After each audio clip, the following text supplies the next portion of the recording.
전술은 기물이득 혹은 체크메이트로 단기적인 이득을 보는 수를 말합니다. 그런데 이런 전술은 연습 때는 잘 보이는데 실전에서는 전술은커녕 오히려 전술각도 안 나오는 경우가 많습니다. 그렇다면 왜 실전에서 전술각이 안 나오는 걸까요? 전술각이 안 나오는 이유는 크게 세 가지가 있습니다. 첫 번째는 그냥 못 보는 경우, 두 번째는 계산 부족 때문, 세 번째는 전략의 부재 때문입니다. 그냥 전술각을 못 보는 이유는 크게 두 가지입니다. 첫째, 후보수 비교가 없어서, 둘째, 기물과 기물 사이의 관계를 못 봐서입니다. 후보수 비교가 없을 때의 예시를 들어보겠습니다. 이 포지션에서 흑이 비숍 E5를 했을 때 만약 C4를 먹는다는 단일 수만 생각한다면 퀸 테이크스 G5를 놓칠 수도 있습니다. 이러한 상황을 안 만들기 위해 후보수를 비교하는 습관을 둬야 합니다. 그리고 그 방법은 바로 체스판을 구역별로 나눠서 각각 후보수를 만들고 검증하는 방법입니다. 그렇다면 이 방법이 왜 효과가 있을까요?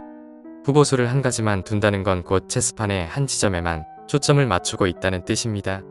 후보수를 넓히기 위해서 억지로 다른 구역의 좋은 수들을 하나하나 찾다 보면 저절로 여러 후보수를 생각할 능력도 키우고 체스판을 보는 시야가 넓어집니다. 예를 들어보자면 이 포지션에서 백은 비숍과 나이트가 상대 킹사이드를 강하게 압박하고 있습니다. 이를 이용해 백은 퀸을 F3로 옮겨서 킹사이드 공격을 준비합니다. 하지만 이 포지션에서는 킹사이드 공격보다 당장 폰을 C5로 미는 수가 더 좋은 평가치를 가집니다. 이로써 구역을 나누어 수를 찾아보는 것은 후보수의 증가뿐만 아니라 체스판을 넓게 보는 시각을 키워줍니다. 체스에서 전술의 테마는 크게 세 가지가 있습니다. 첫 번째는 체크메이트, 두 번째는 기물포획, 세 번째는 위협입니다. 그렇다면 이런 전술들이 나오는 이유는 바로 상대 포지션의 약점을 공략해서 나온 결과입니다. 그러면 상대의 약점은 또 어떻게 찾을까요? 바로 내 기물들이 어디를 공격할 수 있고 그 공격이 상대에게 위협이 되는지 알아야 합니다. 예시를 들어보겠습니다. 이 포지션에서 흑의 약점은 뭘까요? 맞습니다. 바로 나이트 때문에 킹의 퇴로가 막혔다는 점입니다. 백은 이 약점을 공략해서 체크메이트를 만들려고 합니다. 그래서 백은 퀸 테이크스 A7 체크로 킹을 끌어내고 룩으로 체크메이트 합니다. 그렇다면 우리는 어떻게 약점을 쉽게 찾을 수 있을까요? 방법은 간단합니다. 바로 포지션을 가정해보면 됩니다. 예시로 이런 포지션의 상황이 있다 해봅시다. 흑은 나이트가 갈 수 있는 칸인 F3를 지키는 기물은 킹밖에 없다는 걸 알아냈습니다. 하지만 이 상황에서는 킹이 F3를 수비하고 있고 어찌저찌 들어간다 해도 퀸은 도망가면 그만이기에 무리해서 F3를 가는 것은 메리트가 없습니다. 하지만 만약 A 폰이 A2에 있었다면 룩 테이크스 A2 체크, 킹 테이크스 A2를 한 뒤 나이트 F3 체크로 로얄 포크를 할 수 있습니다.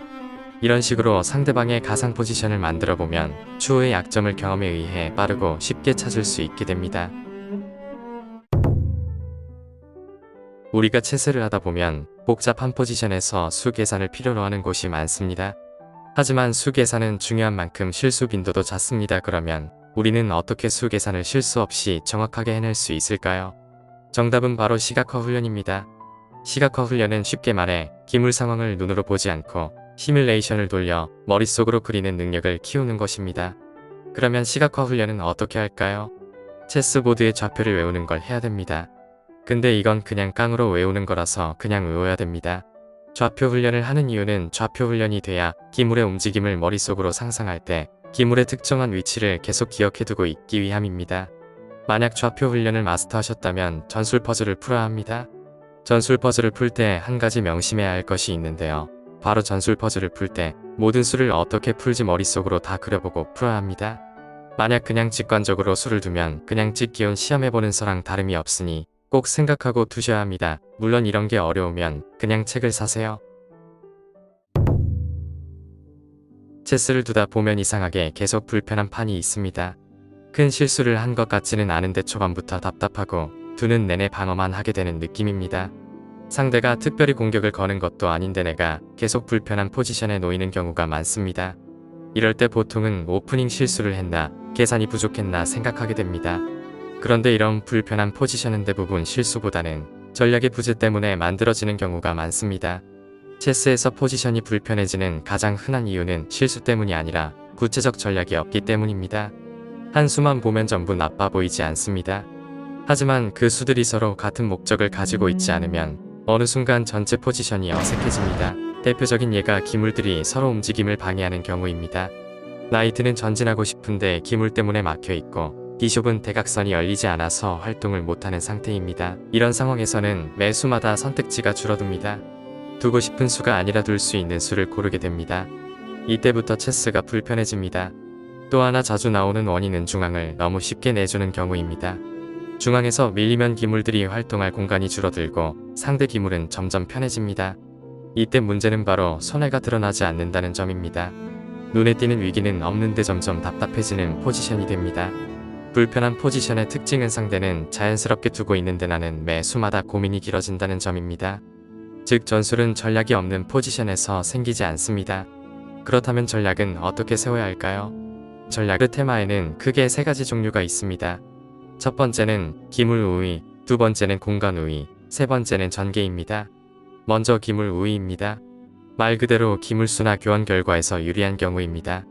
기물에서 앞서 있다면 굳이 무리하게 뭔가를 만들 필요는 없습니다. 이런 상황에서의 전략은 교환을 허용하고 포지션을 단순하게 가져가는 쪽으로 자연스럽게 정해집니다. 두 번째는 공간 우위입니다. 기물수는 비슷하지만 내 기물들이 더 넓은 공간에서 움직일 수 있는 경우입니다. 이때의 전략은 바로 공격을 걸기보다는 상대가 숨 쉴 수 있는 공간을 조금씩 더 줄여나가고 상대의 전개를 불편하게 상대를 압박하는 것입니다. 마지막은 전개입니다. 아직 초반 단계에서 한쪽 기물이 더 잘 나와 있거나 킹이 더 안전한 경우입니다. 전개에서 앞서 있다면 그 시간 차이를 그냥 흘려보내면 안 됩니다. 전개 우위는 아무 행동도 안 하면 자연스럽게 사라지기 때문에 전개 속도가 같아지기 전에 게임의 주도권을 잡아야 합니다.